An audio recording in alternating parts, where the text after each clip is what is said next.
سلام علیکم. برنامه خبری تحلیلی پیام نیوز است. در استودیو شوکتی محمد با شما هستم. حالا توجه کنید به سرخط خبرها. شرایط بازنشستگی در کشورهای آسیای مرکزی، مبارزه نفقه‌خوران برای زنده ماندن. طی 9 ماه اخیر 77 نفر مهاجران تاجیکستانی از حکومت لهستان درخواست پناهندگی کرده اند. امیر قطر خواستار شرکت در مراسم افتتاح بزرگترین مسجد آسیای مرکزی در دوشنبه شد. پایگاه کبر آزیا درباره سطح بازنشستگی در کشورهای آسیای مرکزی اینفوگرافیکی نشر کرده است که نشاندادهای آن را محور معلومات برنامه امروز قرار خواهیم داد. در 4 کشور آسیای مرکزی در عموم 65 میلیون و 600 هزار نفر اهالی زندگی می کنند که از آنها 7 میلیون و 800 هزار نفرشان را بازنشستگان یا خود نفقه‌خوران تشکیل می دهند. با این حساب هر 8 نفر اهالی آسیای مرکزی نفقه‌خور است. در برنامه امروزه درباره چگونگی وضع زندگی بازنشستگان در 4 کشور آسیای مرکزی قزاقستان، قرقیزستان، ازبکستان و تاجیکستان حرف خواهیم زد. متاسفانه معلومات درباره وضع بازنشستگان در ترکمنستان دسترسی ما نشد. در بین این 4 کشور آسیای مرکزی تعداد از همه زیاد نفقه‌خوران در ازبکستان با تعداد 3 میلیون و 500 هزار نفر به قید گرفته شده اند. در جای دوم قزاقستان با 2 میلیون و 800 هزار نفر. در جای سوم باشد قرقیزستان با 760 هزار نفر نفقه‌خور. با این حساب هر یک 8 نفر قرقیزستان بازنشسته است.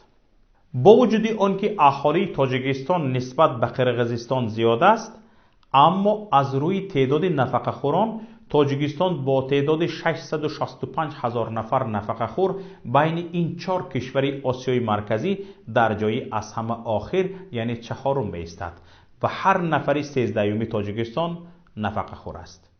با این حال با مقایسه با قزاقستان 2 برابر تعداد بازنشستگان در تاجیکستان کم است، چون در قزاقستان هر 6م نفر این کشور بازنشسته است. همین طور توافت کمترین بین سن و سال نفقه و دوامناکی عمر مردان در قرقیزستان به قید گرفته شده است که همگی 4 سال است. در قزاقستان باشد 6 سال است. هرچند سن سال به نفقه برآمدن مردان در قزاقستان، قرقیزستان و تاجیکستان یک خیل در 63 سالگی معین شده است، اما از حساب مهلت گرفتن نفقه بین این 3 کشور مردان تاجیکستانی از همه زیاد به حساب میانه 10 سال نفقه می گرفتند. مردان ازبکستانی از سن 60 سالگی به نفقه می برآیند، ولی حساب میانه دراز عمریشان سن 71 است. با این حال به حساب میانه مردان ازبکستانی 11 سال نفقه می گیرند. در این 4 کشور آسیای مرکزی وضعیت زنان نسبتاً خوبتر دانسته شده است. در این کشورها فرقیت بین نفقه و دوامناکی عمر از 17 تا 21 سال را در بر میگیرد. نشان دهنده پسترین قرقیزستان و بلندترین در ازبکستان می باشد، زیرا زنان در ازبکستان به حساب میانه نظر به زنان قرقیز 1 سال زیادتر عمر می بینند و 3 سال پیش به نفقه می برآیند. باعث نگرانی است که نفقه‌خوران کشورهای آسیای مرکزی در حالت آسیب پذیر زندگی می کنند، زیرا نفقه آنها اکثر وقت تنها برای نیازهای اساسی کفایت می کند. در تاجیکستان و ازبکستان باشد حتی برای نیازهای اولیه کفایت نمی کند. نفقه برای 1 نفر در تاجیکستان به حساب میانه 31 دلار است.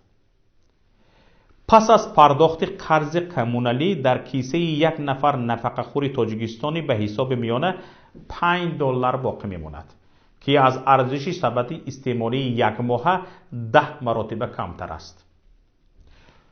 با $5 در تاجیکستان شما می توانید 1 کیلو گوشت گاو یا در دوام 1 ماه روز در میان 1 نان خرید. توازن صافی نفقه در ازبکستان پس از پرداخت قرض‌های کمونالی به مثل آب، برق، گاز و غیره 4.1 حصه حد اقل سبدی استعمالی 1 ماه است. یعنی نفقه خوران ازبک مجبورند که به خاطر گرسنه نماندن پول را صرفه کرده از خریدن اشیاءهای ضروری روزگار و دیگر خدمترسانی‌ها دست کشند. در قرقیزستان نفقه خوران نزدیک 4 برابر زیادتر از تاجیکستانیان نفقه میگیرند و آن به حساب میانه $115 می باشد. بعد سپاریدن قرض‌های کمونالی با حساب میانه در جیب یک نفقه خور قرقیزستانی $81 باقی میماند. حد اقل سبدی استعمالی ماهانه تنها برای خوراک گرسنه نماندن در قرقیزستان $69 است. یعنی $12 دیگر نفقه خور قرقیز برای خریدن اقلاً داروارها میتواند صرف کند. شرایطی از همه بهتر بین این 4 کشور آسیای مرکزی در قزاقستان به قید گرفته شده است. در همیان بازنشسته قزاقستانی بعد سپاریدن حق خدمترسانی‌های کمونالی $116 باقی میماند. با در نظر داشت نرخ و نوا به نیازهای دیگر زندگی $76 هزینه می شود. گفتنی است نوابسته به شرایط نگران کننده بازنشستگان در بعض این کشورهای آسیای مرکزی تغییرات مثبت جای دارد. مثلا در قرقیزستان نفقه هر سال ایندکساسیون یعنی بازنگری می شوند و همه ساله اندازه آنها از $3.60 تا $5 می افزاید. در ازبکستان باشد همه ساله فرمانها آید به بلند برداشتن مزد مهنت، نفقه، بورسیه برای دانشجویان و کمک پولی‌ها به امضا می رسد. اینچنین در قزاقستان بلند برداشتن نفقه از سال 2020 به نقشه گرفته شده است. متاسفانه درباره بلند برداشتن نفقه در آینده نزدیک در تاجیکستان یگان خبر یا گزارش نیست. بعد سال 2016 چندین بار بلند برداشتن معاش و نفقه به تأخیر انداخته شد. نهایت 1 سال پیش امامعلی رحمان رئیس جمهور تاجیکستان برای از 1 سپتامبر سال 2018 تا 15% بالا بردن معاش کارمندان اداره های بودجتی، نفقه و بورسیه های دانشجویان فرمان صادر کرده بود. اما از تا چه حد به اجرا رسیدن این فرمان معلوماتی نیست. اکنون چند خبر و رویدادها از رسانه‌های دیگر را همکارم صفیه واحد با گزارش می‌دهد. تا این 9 ماه اخیر 77 نفر مهاجران از تاجیکستان از حکومت لهستان درخواست پناهندگی کردند. یعقوب دودزیک سخنگوی اداره امور مهاجران پولشا به خبرگزاری کانیوس گفته است مقامات سیاسی پولشا با درخواست 18 تاجیک برای دریافت مقام پناهندگی در این کشور عضو اتحادیه اروپا موافقت کرده و به بقیه پاسخی رد دادند. این در حالی است که در 9 ماه سال 2018 بیش از 144 شهروند تاجیکستان از دولت پولشا درخواست پناهندگی سیاسی کرده بودند.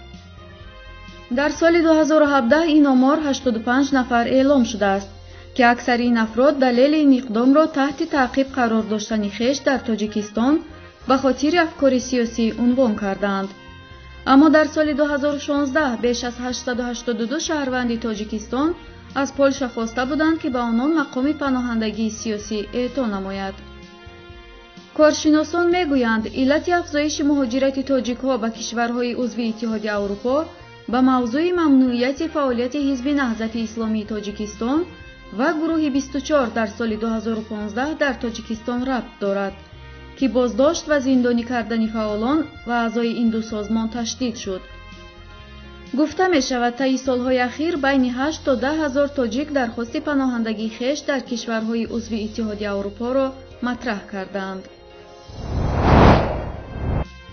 امیر قطر تمیم بن حمد الثانی از حکومتداران تاجیک درخواست کرده است که برای اشتراک در مراسم افتتاح بزرگترین مسجد آسیای مرکزی در دوشنبه و ادای نماز در آن با دینداران تاجیک امکان داده شود. عین زمان طریق واسطه‌های دیپلماتی سنه دقیق سفر امیر به دوشنبه معین کرده می شود. در این باره ازیا پلوس با تکیه به منابعش خبر می دهد. قبلا ذکر شده بود که مسجد در روزهای جشن 28مین سالگرد استقلال دولتی تاجیکستان به استفاده داده می شود. اما با سبب‌های نامعلوم در جشن استقلال مسجد افتتاح نشد. آوازه‌های هم درباره راه دادن به کمبودی‌های جدی در ساختمان بزرگترین مسجد آسیای مرکزی در پایتخت تاجیکستان، استفاده غیر مقصدناک مبلغی به ساختمان جدا شده و از این سبب به درازا کشیدن مهلت افتتاح آن پهن شده بودند. اما مقامات میگویند این آوازه‌ها اساس ندارند. گفتنی است بعدی به استفاده داده شدن در این مسجد قریب 100,000 نفر میتوانند طاعت و عبادت کنند. ماه اکتبر سال 2009 در روزهای تجلیل 1310 سالگی امام اعظم به ساختمان مسجد سنگ اساس گذاشته شده بود. بنیاد این مسجد در دوشنبه ماه اکتبر سال 2011 آغاز گردیده 8 سال ادامه یافت. ارزش لایحه قریب 100 میلیون دلار ارزیابی شده، 30 میلیون دلارش را حکومت تاجیکستان و مبلغ باقی مانده را حکومت قطر جدا کرد. سودی ناحیه تاگانسکی شهر مسکو شهروندان تاجیکستان نازیم عظیمов و اوکتامجون раҷаматов را با عیبنامه انجام فعالیت تروریستی توسط شبکه اینترنت به حبس موقتی محکوم کرد. بنا به اطلاع مرکز مطبوعات سودی ناحیه تاگانسکی بر اساس قرار این سود 2 نفر تا 20 ینور در بازداشتگاه باقی خواهند ماند. این منبع افزوده است نسبت نازیم عظیمов و اوکتامجون раҷаматов بر اساس ماده 205 کودکس جنایتی فدراسیای روسیه، یعنی دعوت آشکار برای فعالیت تروریستی، اعتراف رسمی تروریسم و تبلیغ آن توسط شبکه اینترنت، پرونده جنایتی باز شده است.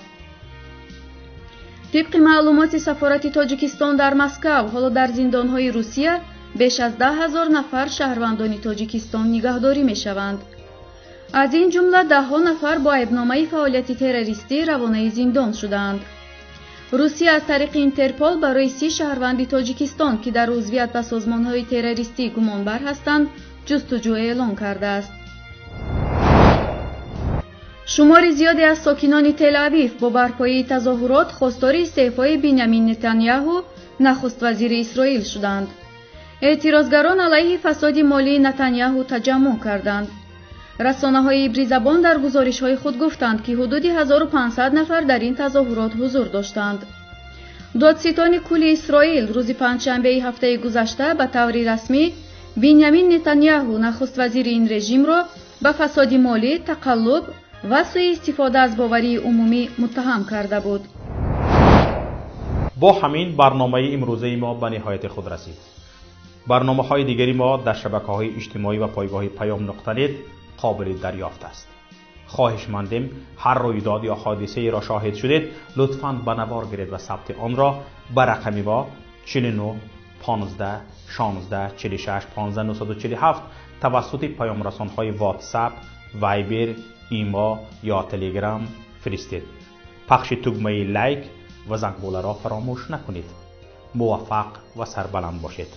با امید دیدار در روز دیگر. السلام علیکم و رحمت الله.